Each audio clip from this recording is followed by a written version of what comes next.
It is interesting to remark how large a portion of sacred writ is occupied with the subject of prayer, either in furnishing examples, enforcing precepts, or pronouncing promises. We scarcely open the Bible before we read, "Then began men to call upon the name of the Lord."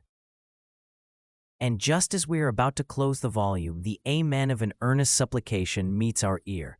Instances are plentiful. Here we find a wrestling Jacob, there a Daniel who prayed 3 times a day, and a David who with all his heart called upon his God. On the mountain we see Elias, in the dungeon Paul and Silas. We have multitudes of commands and myriads of promises. What does this teach us but the sacred importance and necessity of prayer?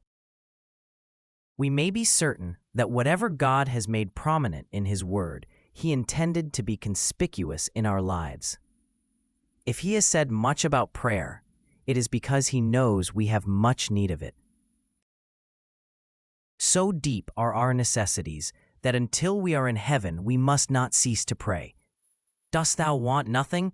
Then I fear thou dost not know thy poverty. Hast thou no mercy to ask of God? Then may the Lord's mercy show thee thy misery. A prayerless soul is a Christless soul. Prayer is the lisping of the believing infant, the shout of the fighting believer, the requiem of the dying saint falling asleep in Jesus. It is the breath, the watchword, the comfort, the strength, the honor of a Christian. If thou be a child of God, thou wilt seek thy Father's face and live in thy Father's love.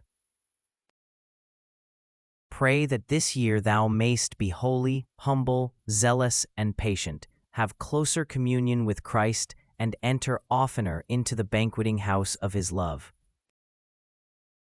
Pray that thou mayest be an example and a blessing unto others, and that thou mayest live more to the glory of thy Master. The motto for this year must be, continue in prayer.